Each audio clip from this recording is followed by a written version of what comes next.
Komið sæl og velkomin heim í stofu, ég heiti Bryndís Svavarsdóttir.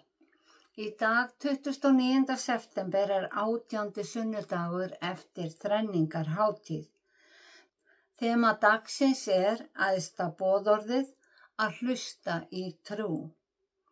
Í lektíunni biður Guð menn að leyfa hinum fátæku að tína upp það sem fellur til jarðar af uppskerunni. Í pistlinum sem ég mun tala út frá stendur: hver sem varðveitir orð Guðs, hann elskar sannarlega Guð á fullkominn hátt. Og í Guðspjallinu segir Jesús: ekkert er hulið að það verði eigi gert opinbert, né leynt að það kom ekki ljós. En við skulum byrja þessa stund eins og alltaf á því að signa okkur og við segjum saman í nafni Guðs, Föður, Sonar og heilags anda. Amen. Heyrum hvaða boðskap pistillinn ber okkur í dag, en hann er úr 1. Jóhannesarbréfi 2. kafla og hljóðar svo: Börnin mín, þetta skrifa ég ykkur til þess að þið skulið ekki syndga. En ef einhver syndgar, þá höfum við málsvara hjá Föðurnum, Jesú Krist, hinn réttláta. Hann er friðþæging fyrir syndir okkar og ekki einungis fyrir syndir okkar, heldur líka fyrir syndir alls heimsins. Þá vitum við að við þekkjum hann ef við höldum boðorð Guðs. Sá sem segir ég þekki hann en heldur ekki boðorð hans er lygari og sannleikurinn er ekki í honum. En hver sem varðveitir orð Guðs, hann elskar sannarlega Guð á fullkominn hátt. Þannig þekkjum við að við erum í honum. Þeim sem segist vera í honum ber sjálfum að breyta eins og Jesús Kristur breytti. Þannig hljóðar hið heilaga orð. Grundvöllur okkar kristna samfélags er reistur á persónu og kenningum Jesú Krist. Og vegna þess að hann er sannleikurinn og lífið, þá hlýtur samfélag kristina að leitast við að standa vörð samfélagið og réttan boðskap. Fyrstu 2 versin í pistlinum segja okkur að Jesús sé eilífur. Hann hafði frá upphafi heims verið hjá Guði Föður og er það nú, en steig niður af himni og gerðist raunverulegur maður. Raunveruleg tilvera hans er staðfest af apostolunum sem sáu hann með eigin augum, heyrðu með eigin eyrum hann tala og gátu snert hann. Hið lifandi orð, Jesús, var ekki sjónhverfing, heldur lifandi maður af holdi og blóði. Við sem lesum og hlustum á boðskapinn getum því glaðst yfir að fagnaðarerindið er ekki byggt á vangaveltum guðfræðinga eða heimspekinga, heldur byggt á óaðfinnanlegum vitnisburði þeirra sem sáu, heyrðu og gengu í eigin persónu með Jesú. Postularnir lögðu sig alla fram að halda boðun orðsins áfram. Þeir áttuðu sig á því að grunnur samfélags þeirra fólst í þeim fögnuði að deila boðskapnum áfram, svo að þeir gætu átt samfélag með fleirum og fleiri gætu átt samfélag með Guði. Og þeir lifðu líkt og við í dag í fjölmenningar samfélagi og tilhneigingin þegar fólk skiptir átrúnað er að blanda saman, taka það sem þeim finnst gott frá báðum trúarbrögðum. Hvert samfélag þarfnast samstöðu einstaklingana innan þess. Margar sögusagnir og villukenningar voru á kreiki á þessum tíma og það þurfti að varast að láta þær blandast við það sem var rétt og satt. Jesús hafði sagt: hver sem tekur ekki við Guðs ríki eins og barn mun aldrei inn í það koma. Saklaust barn er eins og hreint og óskrifað blað. Það er laust við samfélagslegar kreddur og kenningar og tekur fagnandi við því sem því er kennt og treystir að því sé kennt það sem er best fyrir það. Eins og Jesús sagði, hver myndi gefa barni sínu höggorm þegar það biður fisk? Ekki er það tilviljun að Jesús notaði þessar andstæður. Við vitum að höggormurinn var gervi hins illa í aldingarðinum og fiskurinn varð leynimerki kristinna manna. Guð Faðir vill að við tökum boðskapnum eins og börn. Og Guðs börn þurfa á samfélagi að halda til að þroskast í trúnni, veita hvort öðru stuðning og sameinast í bænum og lofgjörð. Þegar ég var barn, talaði ég eins og barn, hugsaði eins og barn og ályktaði eins og barn. En þegar ég var orðin fulltíða lagði ég niður barnaskapinn, skrifaði Páll. Það var og er enn nauðsynlegt að fræða nýja meðlimi. Og Jóhannes skrifar, ég skrifa ykkur til þess að þið skuluð ekki synga. En ef einhver syngar, þá höfum við málsvara hjá föðurnum, Jesú Krist, hinn réttláta.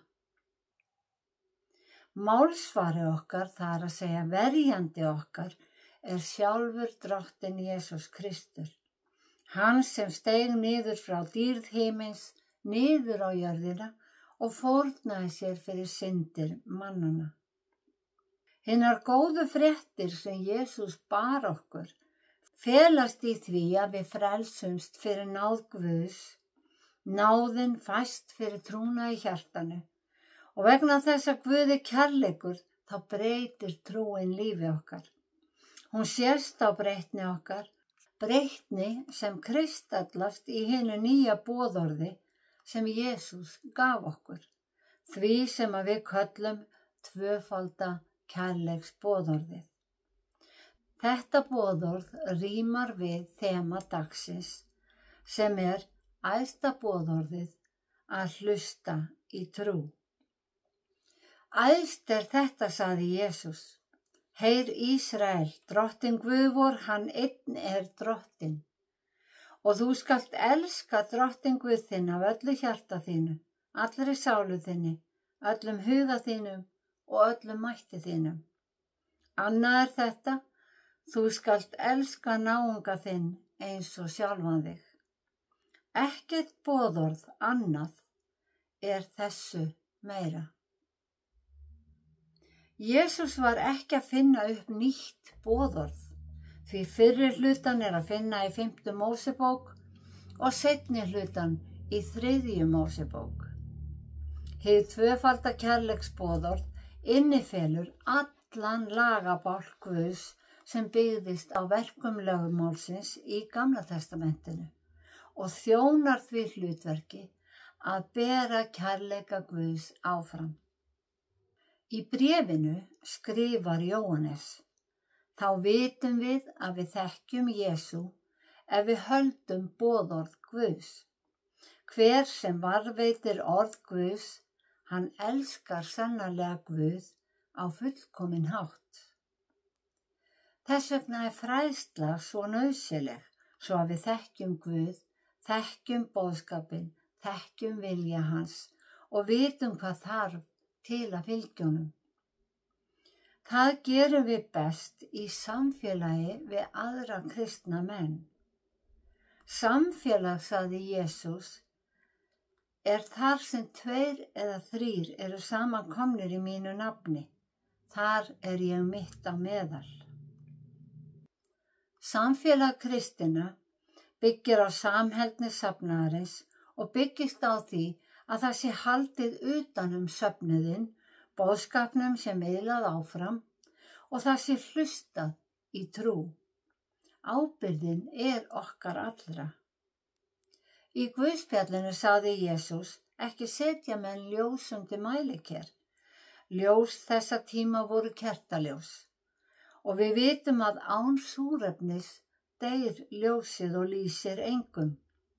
Við erum skírð til samfélags við Krist og erum þetta ljós, endurvarp af ljósi heimsins og til að halda trúarloganum lifandi og til þess að breytni okkar lýsi frá okkur, þá setjum við ljósið þar sem það lýsir líka öðrum. Hér ríkir sama hugsun og hjá postulunum forðum. Við lýsum út frá okkur svo að við getum átt samfélag með fleirum og fleiri geti átt samfélag með Guði, því að við elskum Guð og náungan. Maðurinn er í eðli sínu félagsvera og sameiginleg áhugamál þjappa þeim í hópa. Það sama gildir trúna. Guð hefur kallað okkur til samfélags við son sinn Jesú Krist, drottinn vorn, skrifar Páll. Við erum kölluð til kirkju þegar kirkjuklukkurnar hringja. Við syngjum lofgjörð til Guðs, erum frædd með Guðs orði, leggjum bænir okkar fram í sameiningu og í altarisgöngunni er bikar blessunarinnar sem við blessum, samfélag blóð Krists og brauðið sem við brjótum er samfélag líkama Krists. Messan er hlaðin tákmyndum sem segja sögu og lýsa langri hefð sem menn hafa mótað til að lofa og tilbiðja Guð. Já, þema dagsins er æðsta boðorðið að hlusta í trú og textinn sagði að við vitum að við þekkjum hann, það er Jesús, ef við höldum boðorð Guðs. Jesús gaf okkur nýtt boðorð til að lifa eftir, að elska Guð og náungan. Hann segir að þetta sé æðsta boðorðið, það sem skiptir Guð máli. Orðið boðorð er fleirtölu orð, en af því að orðinu fylgir hér lýsingarorðið nýtt í eintölu en ekki ný í fleirtölu, þá vitum við að þarna hefur Jesús gert 2 eldri boðorð úr Gamla testamentinu að einu nýju. Þegar það er orðið eitt boðorð er ekki hægt að skipta því í tvennt. Það innifelur að við eigum að elska Guð af öllu hjarta, sálu, huga og mætti og náungan eins og okkur sjálf. Við skyldum halda að þessi einföldun létti okkur lífið, en mannkynið á í mesta basli með þetta. Samt vill hver einasti maður lifa í friði og sátt, búa við öryggi og geta sótt stuðning til annara þegar eitthvað bjátar á. Við köllum þetta samfélagslegan stuðning og kirkjan er yfirleitt fyrst til að opna dyrnar þegar áföll dynja á. Kirkjan er griðastaður og við erum kölluð til samfélags sem byggir á kærleika Guðs. Í þessu samfélagi vill Guð gefa okkur frið og fullvissu í hjarta að hann elski okkur og við getum treyst loforðum hans. Það eina sem Guð fer fram á er að við verðum honum trú og það styrkir samfélagið okkar þegar við tilbiðjum drottinn Guð saman í kirkjunni okkar. Drottinn blessi þig og varveiti þig. Drottinn láti sína ásjón lýsa yfir þig og sé þig náðugur. Drottinn upplyfti sínu augliti yfir þig og gefi þig frið. Í Jesú nafni, amen.